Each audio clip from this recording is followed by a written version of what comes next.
Good morning. তো এখানে এখন চিকেন স্যুপ করব। আমি একটু তাড়াহুড়োতে আছি, তো তাড়াতাড়ি তোমাদের একটু দেখিয়ে দিই। এখানে এই যে চিকেনটা রয়েছে, আর এখানে রয়েছে আলু, গাজর, বিনস, পেঁয়াজ আর আদা রসুনটা কুচি করে নিয়েছি, আর একটুখানি গোলমরিচ আর গোটা গরম মশলা ফোড়ন দেবো। এখান থেকে বার করি, যে গোলমরিচ রয়েছে আর এটা গরম মশলা রয়েছে। চলো আমি রান্নাটা করে ফেলি। এখন মাংসের জন্য সবটা কাটা হয়ে গেছে, তো ভাবলাম আগে তাহলে মাংসটাও বসিয়ে দিই। তো ওদিকে ভাত হচ্ছে, প্রেসারে একটা সিটি পড়ার পর নামিয়ে নিয়েছি, এখানে মাংসটা বসিয়ে দেবো। তো প্রথমে আমি আলুটা ভেজে নেব। তো চলো আলুটা ভেজে নিই।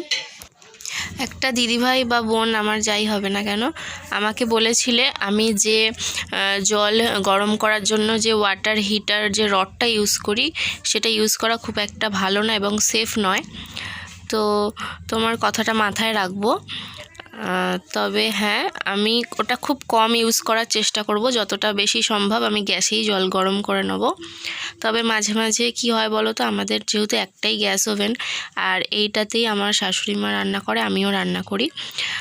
তো যেই কারণে আমার একটু মাঝে মাঝে অসুবিধা হয়ে যায়, জল গরম করতে পারি না যখন, তখন আমি তাহলে ওই রডটা ইউজ করব। বাকি সময় আমি কিন্তু গ্যাসেই করব। তোমার কথাটা অবশ্যই আমি মাথায় রাখবো। তো এটাই বলবো। আর আমাকে অনেকেই আমি যে সোয়েটারটা কিনেছিলাম তার লিঙ্ক চেয়েছিলে, তো লিঙ্কটাও আমি দিয়ে দেবো। তো দেখো আমি রান্না করতে করতে এখানে ড্রেসিং টেবিল পরিষ্কার করব আর বিছানার চাদরটা পাল্টে ফেলেছি। ড্রেসিং টেবিলে সমস্ত জিনিসগুলো নামিয়ে ফেলেছি, তো ভালো করে একটু পরিষ্কার করব। আর আমি ঘরটা ঝাড় দিয়ে ধুলোগুলো এখানে জমা করেছি, ঘরটা এখনও মোছা হয়নি। আমি কিন্তু প্রত্যেক দিন আগে বাসি কাজ করে স্নান করে তারপর রান্না শুরু করি, পুজো টুজো করে। কিন্তু আজকে একটু ব্যতিক্রম, আজকে একটু তাড়াতাড়ি রান্নাটা শুরু করার ছিল বলে আমি জামাটা চেঞ্জ করি, আগে রান্না বসিয়ে দিলাম। এদিকে রান্না হবে আর ওদিকে আমি ঘরের কাজ রান্না করতে করতেই করব। যেমন দেখো, রান্না করতে করতে বিছানার চাদরটাও পাল্টে ফেলেছি, আর ওদিকে ড্রেসিং টেবিলটাও মোটামুটি পরিষ্কার করে ফেলেছি। এরপর রান্নাটা বসিয়ে দিয়ে আমি কিন্তু ঘরটাও মুছে ফেলবো। তারপর রান্না হয়ে গেলে ভালো করে স্নান করে ফ্রেশ হয়ে নেব। আজকে একটু তাড়াও রয়েছে, আর আজকে একটু রেস্ট নিতে হবে। দুপুরে ভালো করে রেস্ট নিলে তাহলে কিন্তু আজকে আমি রাত্রে আনন্দ করব। আজকে আমাদের এখানে অর্কেস্ট্রা হবে, তো যেহেতু আমাদের এলাকার মধ্যে, তো আমরা একটু বেশি মজা করতে পারবো। অন্য জায়গায় হলে, অন্য একটু দূরে হলে বা অন্য পাড়ায় হলে আমরা তো সেরকম আনন্দ করতে পারি না। আর আমাদের এখানে এই রাস পুজোয় প্রথম এই বছর হচ্ছে, অনেক আনন্দ করব। অনেক রাত পর্যন্ত জাগতেও হবে, তার জন্য কিন্তু পর্যাপ্ত ঘুম এবং রেস্টেরও দরকার আছে। যেই কারণে আমি তাড়াতাড়ি কাজ ছেড়ে নেব, এবং যাতে হাতে অনেকটা সময় থাকে আর আমি যেন অনেকটা রেস্ট নিতে পারি। তো এই রান্নাগুলি আজকে করব। তো বলি, চিকেন স্যুপটা করেছিলাম হচ্ছে দিয়ার ভাইয়ের জন্য। ওর একটু পেটের সমস্যা, মানে হজমের সমস্যা, যেই কারণে ও রিচ খাবার খেতে পারে না। ওই জন্য ওর জন্য আমি স্যুপ করেছিলাম। আর মাংসটা করেছি আমাদের সবার জন্য। দিয়া আসবে, দিয়ার মা আসবে। আমি দুপুরে বা বিকেলের দিকে রুটিটা শুধু করব। ওরা রুটি খাবে, লুচি টুচি খাবে না আসলে, ওই যে রিচ খাবার তো খায় না ওরা, যে কারণে রুটিটাই করব। তো বিকেলে ওই কাজটা আমার পেন্ডিং থাকলো, ঘুম থেকে উঠে একটু রুটি করে নেবো। বাকি তো তরকারিটা এখনই সব করে ফেললাম। তো এই আর কি। দেখো এখন মাংসটা আমি ভালো করে কষিয়ে নিচ্ছি। আজকে মাংসটা খেতে অসাধারণ হয়েছিল, খুব ভালো টেস্ট হয়েছিল। আমি কোনো অকেশান অনুষ্ঠানে যখন মাংস রান্না করি বা বাড়িতে লোকজন এলে যখন মাংস রান্না করি খুব ভালো হয়, কিন্তু আমাদের তিনজনের জন্য যখন মাংস রান্না করি মোটামুটি হয়। কেননা কেন বলো তো, যখন কেউ আসে বা অনুষ্ঠানে রান্না করি তখন কি বলো তো, পরিমাণটা অনেকটা বেশি হয়, তো অনেকটা পরিমাণ মাংস করলে আমার হাতে রান্নাটা একটু বেশিই ভালো হয়। তো আমি আরেকটা পার্সেল অর্ডার করেছিলাম, ওটা এসে গেছে, ছেলের সোয়েটার। তো দেখি কিরকম এসেছে। এখন কটা বাজে? 3:30 বাজতে চললো। আমি এখানে আটা মেখেছি, স্যালাড কাটছি, পেঁয়াজি করবো, এইসব রেডি করছি, আর ছেলে কাটছে। দেখো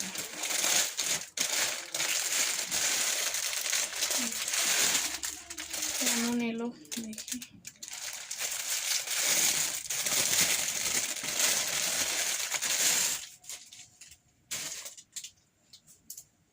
সাইজটা একটু বড়, তবু ঠিক আছে। এটা 311 টাকা নিয়েছে, কোয়ালিটি খুব ভালো, পুরো পিওর উলের আছে।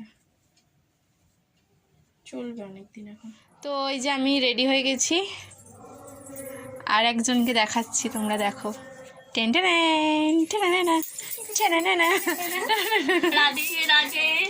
এই যে হচ্ছে নাচ করবে, স্টেজে পারফরমেন্স করবে। কি বলবো, নাচতাম না গো, বৌদির জন্যই নাচছি। আমি তো নাচবো শুধু বৌদির জন্য? শুধু বৌদির জন্য। তাই? হ্যাঁ সত্যি। নাহলে আমি রেডি হয়েছি এটা তো বলো। আমি তো রেডি হয়নি, তোমার সাথে রেডি হলাম। আমি রেডি হয়ে তারপর ওকে গিয়ে জোর করলাম, তারপর গিয়ে উনি রেডি হলেন।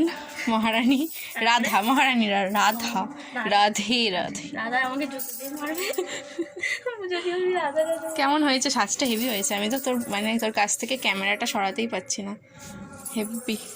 কেমন হয়েছে বলো? দুজন মানে বৌদি সাজিয়ে দিয়েছে তো প্লিজ। আমি কোথায় সাজালাম তোকে? তুই তো নিজেই সাজলি। হ্যাঁ তাই তাই। ঠিক আছে, তো চলো আগে আগে দেখো হতা হয় क्या। অনুষ্ঠান শুরু করার কথা ছিল 6টা থেকে, বাট যারা যারা নাচ করবে সবাই এখনও এসে পৌঁছায়নি বলে এখনও অনুষ্ঠান শুরু হয়নি। এদিকে দেখো চেয়ারও সব ফাঁকাই বলতে গেলে, যেহেতু এখনও অনুষ্ঠান শুরু হয়নি, এখনও কেউ সেরকম আসেনি। তো সবার প্রথমে নাচবে সোনিয়া, আমার দিদির মেয়েও ছিল দেখলে, ও নাচবে। তো আমরা এই যে বসে রয়েছি, একটু অপেক্ষা করছি। তো নাচ শুরু হলেই তোমাদেরকে দেখাবো।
কেমন লাগলো তোমাদের নাচ জানিও কিন্তু অবশ্যই।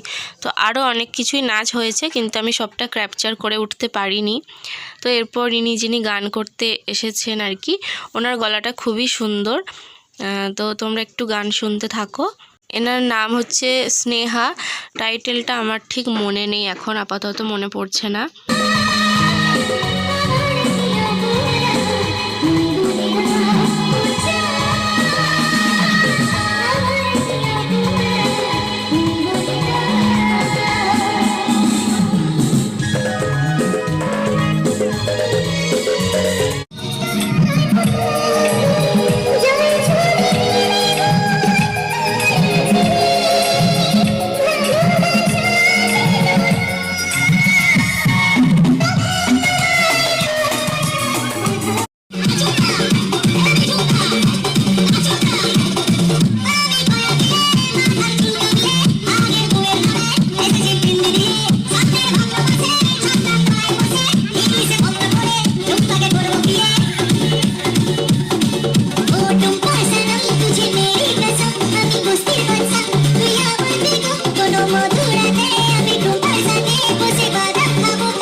এরপরে যেই সিঙ্গার উঠেছেন এনার নাম হচ্ছে গণেশ দাস।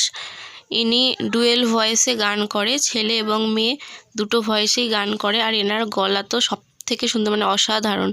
যে কজন সিঙ্গার ছিল তার থেকে সব থেকে সুন্দর এনার গলা।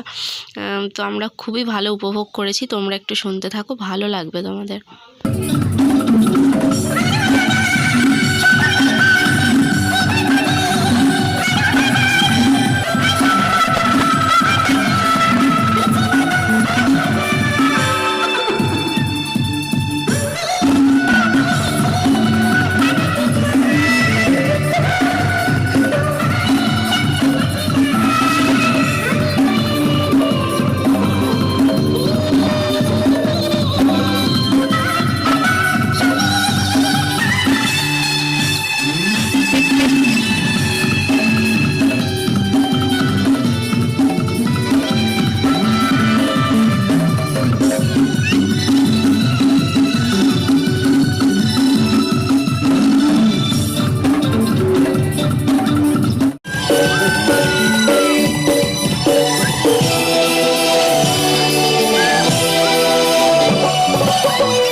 একে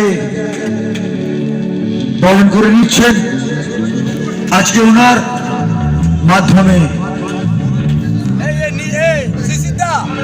20তম বর্ষে